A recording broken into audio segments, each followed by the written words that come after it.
this is Jim Rockford. At the tone, leave your name and message. I'll get back to you. With a few rings, you knew you were going to get a classy, thrilling hour of solving mysteries and beating up bad guys. Or getting beat up. I mean, he took some licks too. But watching the Rockford Files truly was a family affair back in the late 70s. And it starts with the two talented creators. The first being Stephen Cannell, fresh off creating the short-lived unconventional cop show Chase.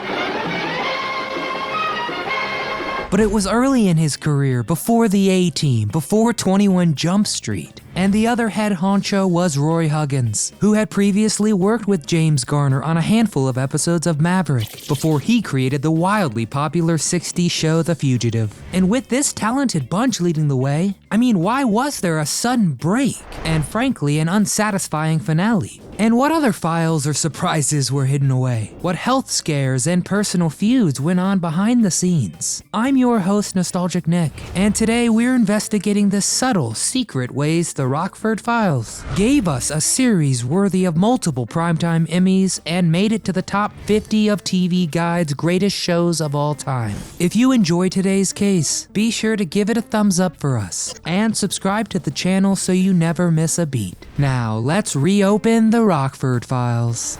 Crafting a character. The Rockford Files is used to being on top, a lot more than its main character. This series has a long stay on top 100, top 50, and even top 10 greatest show lists. And the reasons usually point to critical writing and a strong cast with great chemistry. But the core of what made the Rockford Files so beloved was its refreshing break from genre conventions. No one would compare Jim Rockford to James Bond, except to point out how different the two are. Alone at last.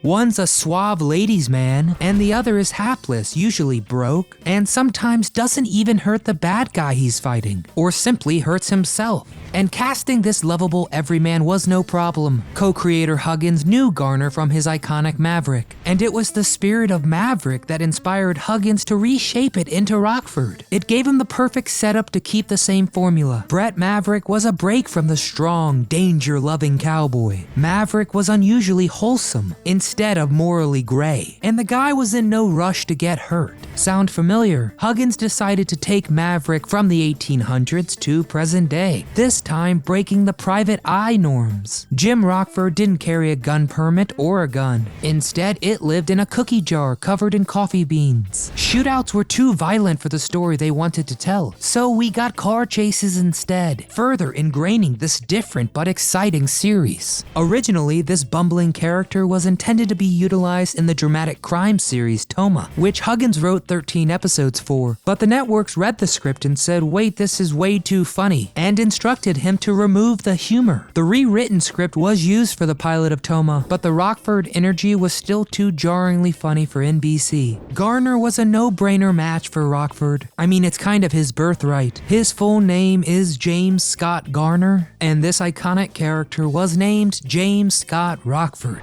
First impressions. The Rockford Files had Jim not answering the phone before it was cool, and it created one of the most quoted answering machines ever. There were 122 unique answering machine messages across 6 seasons. It's understandable then that sometimes that creativity well dried up, so the writers would ask for ideas from anyone on payroll. They were all meant to have a comedic or absurd feeling, and sometimes reference past events. It's Andra, remember last summer at Pat's? I've got a 12-hour layover before I go to Chicago. How about it? Then came the theme song. High energy and thrills, just like the show. You could never accuse Rockford Files of cutting corners. They recruited some of the biggest names in the industry. For several episodes, the writing team contained David Chase, the brain behind The Sopranos. And same goes for music. Mike Post is the composer behind Magnum P.I., L.A. Law, and Law & Order. And his colleague, Pete Carpenter, composed some of our favorite nostalgic tunes for The Andy Griffith Show and Gomer Pyle and Oh My Stars, Bewitched. So it's no surprise that the Rockford tune became a hit. It peaked at number 10 on the Billboard Hot 100. Any soccer fans here? Or should I say football? Well, the Tranmere Rovers from Britain are big fans of Rockford, and the squad sometimes runs onto the field with the theme song blaring. If these bops have you wanting to call up Rockford with a new case, well, you can, sort of. He has a phone number, of course. It's 311-555-2368. But something's wrong here. As far back as the 50s, phone companies set 555 aside. That's why just about every piece of media uses a phone number with 555. 555. 555. 555. The biggest exception being 867-5309. But dial that number and who you gonna call? Ghostbusters, of course, since they had that phone number too. We're ready to believe you. Putting his whole heart and knees into it. James Garner was no stranger to action and dangerous fights, and the actor insisted on doing his own stunts, especially fist fights and car chases. That's wonderful dedication, but it came at a cost. His knees were pummeled over and over, and Garner even suffered from ulcers, not to mention severe back pain, which could be crippling, as he kept taking a beating as the series went on. Well, his doctors told Garner to take it easy, and by season 6, he had to bow out from the sheer agony his body was in. Call in the stunt double, Sharp Getaway. One running gag was that Rockford could never remember license plate numbers correctly, which is kind of a big deal when tracking down a perp, but Garner could never forget his character's plate, as it was tied to his own life. His agent had the idea of 853 OKG. The numbers are actually a date, August 1953, the day Garner first began acting, and OKG stands for his home state of Oklahoma and his last name. And that rested on the back of Rockford's famous Copper Mist Pontiac Firebird Esprit. A new year meant a new car model, always in that same hue. And of course, they had to be able to perform that patented J-turn, Rockford's favorite evasive maneuver, even though it was usually to get him out of a sticky situation. Driven, pun intended, by fear. The same maneuver is even taught to Secret Service agents. Financial fame and folly.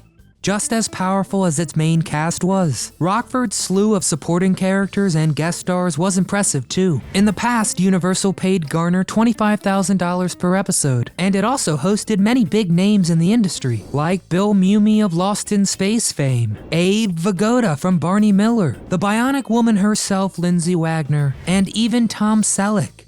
See, Jim? Things are working out.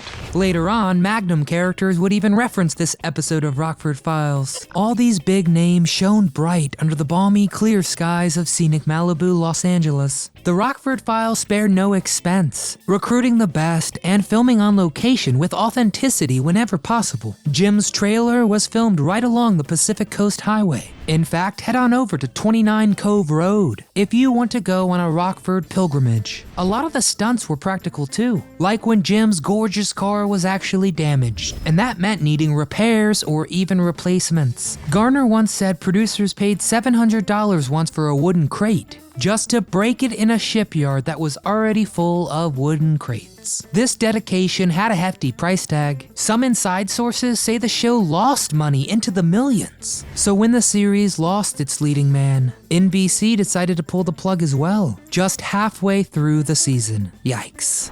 Rockford Reborn.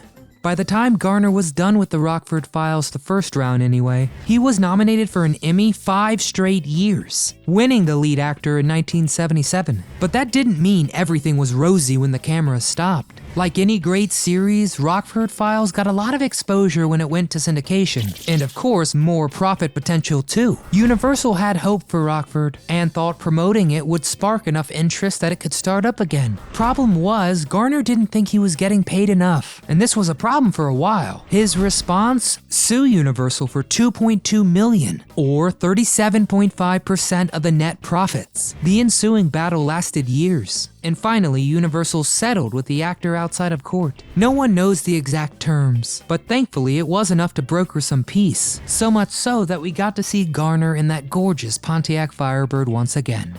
Return of Rockford.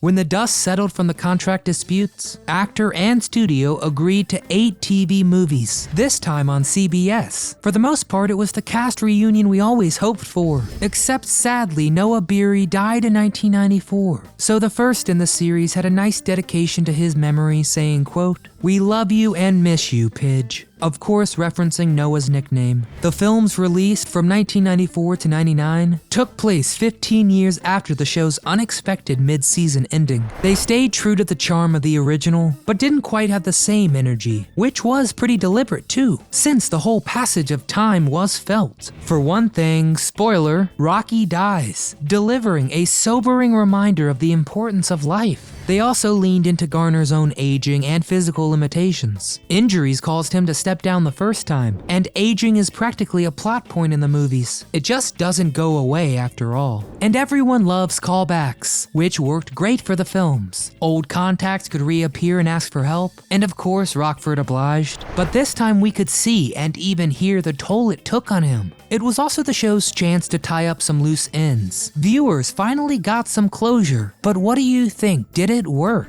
Was this the ending you always wanted for the team? Get in the comments and you let us know your thoughts. The Rockford Files was the quintessential crime series, a tradition that can keep on through the generations. I mean, the character was so finely crafted, and it's a testament to the series that it weathered drama that would have decimated other programs. And when it came back, it knew we wanted some closure, and it delivered. So, what was your favorite moment from this series? Is this the best Private Eye show of all time? I love Magnum PI, but I give Rockford the edge. Get in the comments and let me know your top 3. We read them all. As always, be sure to give this video a thumbs up and subscribe to the channel so you'll catch our next investigation. But from all of us here at Do You Remember, thank you very much for watching.